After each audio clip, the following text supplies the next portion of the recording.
महाराष्ट्र की राजनीति में जहां एक तरफ एकनाथ शिंदे भारतीय जनता पार्टी से नाराज हैं, एकनाथ शिंदे भारतीय जनता पार्टी से नाराजगी को लेकर दूरियां बनाते हुए भी दिखाई दे रहे हैं, तो वहीं दूसरी तरफ एक और नजदीकियां दिखाई दे रही है और ये नजदीकियां दो भाइयों की है। ये नजदीकियां दर्शा रही है कि महाराष्ट्र में बड़ा गठबंधन हो सकता है। एक महाराष्ट्र में एक पारिवारिक मुद्दे के चलते जो बड़ा विवाद छिड़ता हुआ नजर आया, उत्तराधिकारी को लेकर वो लड़ाई कहीं ना कहीं अब महाराष्ट्र में थम सकती है। दरअसल जिन दो भाइयों का जिक्र हम कर रहे हैं वो है एक तरफ राज ठाकरे जिनकी पार्टी है महाराष्ट्र नवनिर्माण सेना, दूसरी तरफ जिस भाई का हम जिक्र कर रहे हैं वो है उद्धव ठाकरे यानी कि शिवसेना यूबी टीम, जहां कहा जाता है कि दोनों के बीच में टकरार है, जहां दोनों अलग थलग हैं, जहां एकनाथ शिंदे जरिए बने थे दोनों के भाइयों के अलग कराने में।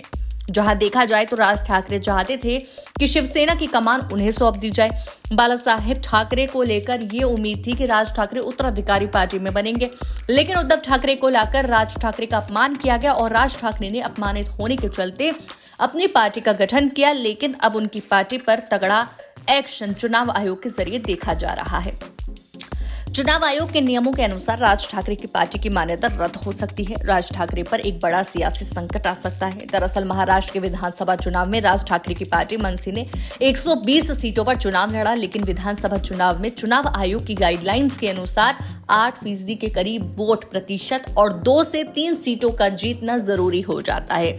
लेकिन राज ठाकरे की पार्टी ने 1 सीट भी नहीं जीती और वो वोट प्रतिशत का आंकड़ा था वो 2% से भी कम था। इस आधार पर पार्टी की मान्यता पार्टी का सिंबल छीन सकता है। वहीं दूसरी तरफ एक समारोह में, शादी समारोह में उद्धव ठाकरे और राज ठाकरे की मुलाकात होना और मुलाकातों के चलते हंसी मजाक करते हुए दोनों भाइयों का एक साथ दिखना, ये चर्चाएं तेज हो गई कि भारतीय जनता पार्टी के खिलाफ, महायुति गठबंधन के खिलाफ महाविकास अघाड़ी बढ़ सकता है और महाविकास अघाड़ी में शामिल हो सकती है राज ठाकरे उद्धव ठाकरे से हाथ मिला सकते हैं और एक बड़ा गठबंधन भी हो सकता है। संकेत तो काफी मिल रहे हैं, देखना होगा कि संकेतों के आधार पर क्या कोई बड़ा कदम उठाया जा सकता है।